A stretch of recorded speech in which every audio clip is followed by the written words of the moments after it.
Hi friends, யாராவது என்னோட சேனலை சப்ஸ்கிரைப் பண்ணலாம், சப்ஸ்கிரைப் பண்ணிக்கோங்க. மறக்காமல் கூட இருக்கிற பெல் ஐக்கானே ப்ரெஸ் பண்ணிக்கோங்க.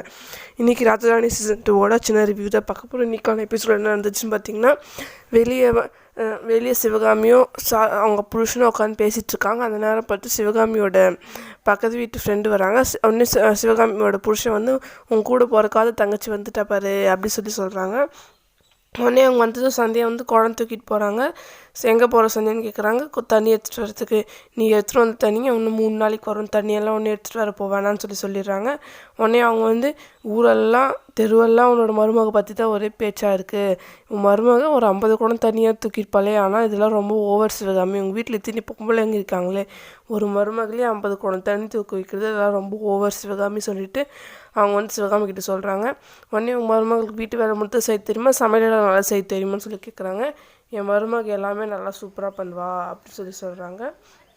உடனே சிவகாமி பார்த்திங்கன்னா சந்தியா கிட்டே, நீ இன்னொரு நாள் வந்து இவங்க எல்லாருக்கும் சமையல் செஞ்சு போட்டுரு, இவங்களும் அம்மா இன்னும் கூட 2-3 பேர் வருவாங்க, நாளைக்கு இவங்களுக்கு சமையல் செஞ்சு போட்டுரு அப்படின்னு சொல்கிறாங்க. சந்தியாவும் அப்படியே கொஞ்ச நாள் முடிக்கிறாங்க. என்ன சந்தியா செய்ய முடியாது அப்படின்னு சந்தியா வந்து செய்கிறேன்னு சொல்லிடுறாங்க. என்ன சமையல்னா வெஜிடபிள் ரைஸும் கேசரி.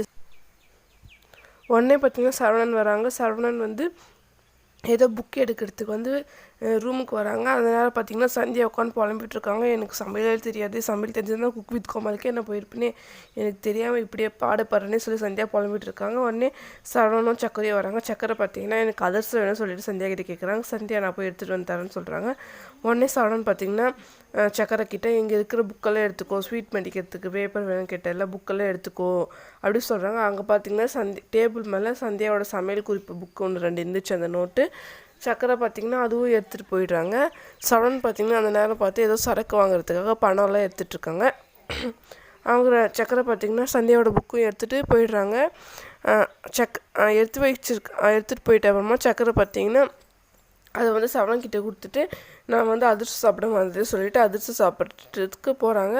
அதிர்ஷ்டம் சாப்பிட்றப்ப சக்கரைக்கு வந்து விக்கல் வந்துடுது. உடனே வந்து சந்தியா வந்து நான் போய் தண்ணி எடுத்துகிட்டு வரேன் இருன்னு சொல்லிட்டு போய் தண்ணி எடுத்துகிட்டு வராங்க. அது சக்கரை பார்த்திங்கன்னா நான் இங்கே நான் சாப்பிட்றதுக்கு சாயந்தரம் நான் கடைக்கு போய் சாப்பிட்றேன்னு சொல்லிட்டு சக்கரை போயிடுறாங்க. அப்போ பார்த்திங்கன்னா சந்தியா புக்கு பார்க்குறாங்க. புக்கு பார்த்திங்கன்னா காணவே காணும். புக்கு பார்த்திங்கன்னா சரவணன் வந்து எடுத்துகிட்டு போயிட்டது. சரவணன் பார்த்திங்கன்னா கடையில் போயிட்டு திறந்து பார்க்குறாங்க அந்த புக்கை. ஸ்வீட் மடிக்கு திறந்து பார்க்குறப்ப புக்கு ஃப்ரண்ட் பேஜில் பால் பாயசம் செய்வது எப்படி அப்படி சொல்லிட்டு எழுதியிருந்தது பார்க்குறாங்க. அது பார்த்துட்டு சரவணன் பார்த்திங்கன்னா ஒருவேளை இது சந்தியாவோட சமையல் குறிப்பு புக்காக இருக்கும் போல் அவங்க அண்ணி எழுதி கொடுத்துருப்பாங்க, அப்படின்னா சந்தியாவுக்கு சமைக்கவே தெரியாது அப்படி சொல்லி நினைக்கிறாங்க. உடனே சரவணன் வீட்டுக்கு போகிறாங்க. அப்புறம் பார்த்திங்கன்னா சந்தியா பார்த்திங்கன்னா புலம்பிட்டுருக்காங்க. புக்கு இருந்தால் ஏதாவது கொஞ்சமாவது செய்வேன், புக்கும் எல்லாம் ஒன்றும் இல்லை, அவ்வளோதான், நான் செத்தேன், நான் போயிட்டு சொல்லிட்டு போகிறேன் அத்தைக்கிட்ட என்னோட எல்லா ஒன்றுமே சொல்லிட்டு போகிறேன், இந்த மாதிரி எனக்கு சமையல் செய்ய தெரியாது, படிக்கணும், IPS ஆஃபீஸர் ஆகணும் தான் என்னோட ஆசைன்னு சொல்லிட்டு சந்தியா போய் சொல்கிறது போகிறாங்க. போகிறப்ப பார்த்திங்கன்னா சிவகாமி பூஜை செஞ்சுட்ருக்காங்க. சந்தியா அப்பயும் சொல்கிறாங்க. கொஞ்சம் கொஞ்சமாக உடனே சரவணன் வந்து இருங்க அத்தை வந்து பூஜை பண்ணுறப்ப எதுவும் பேசாதீங்க, எதாவது பேசுனீங்கன்னா உங்களுக்கு கோவம் தான் வரும் அப்படி சொல்கிறாங்க. அப்புறம் பார்த்திங்கன்னா சந்தியா வந்து என்ன இவர் வேறு இப்படி பண்ணுறாரே உண்மையாக சொல்லிடலான்னு பார்த்தா அப்படி சொல்லி சந்தியா நினைக்கிறாங்க.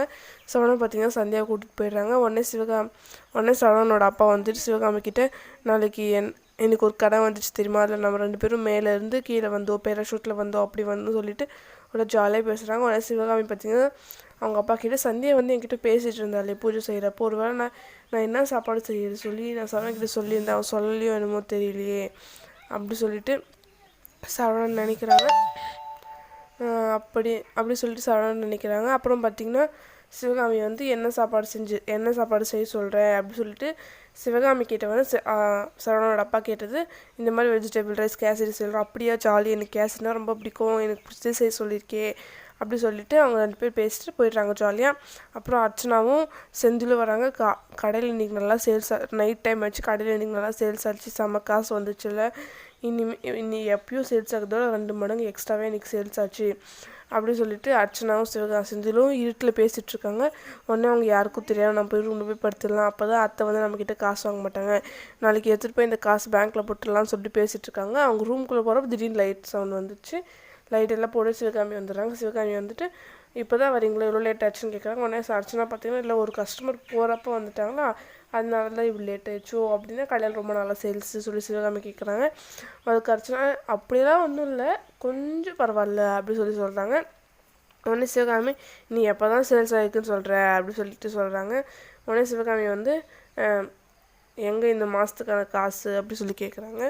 அதுக்கு அர்ச்சனா வந்து எப்போ இப்பயே வைத்த அவ்வளோவா சேல்ஸ் ஆகலையே சொல்லிட்டு அர்ச்சனா வந்து அப்படியே சமாளிக்கிறாங்க. அப்புறம் பார்த்திங்கன்னா செந்தில் பாக்கெட்டில் இருக்கிற 2000 ருபீஸ் நோட்டை பார்த்துட்றாங்க. உடனே சிவகாமி வந்து அந்த பாக்கெட்டில் காசு இருக்குல்ல எடுத்து கொடு, இந்த மாதத்துக்கான காசு வேணும்னு சொல்லி கேட்குறாங்க. செந்திலும் வேறு வழி இல்லாமல் எடுத்து கொடுத்துட்டாங்க. அதோடு இன்றைக்கான எபிசோட்டை முடிச்சுட்டாங்க. மறக்காமல் என்னோட சேனலில் சப்ஸ்கிரைப் பண்ணி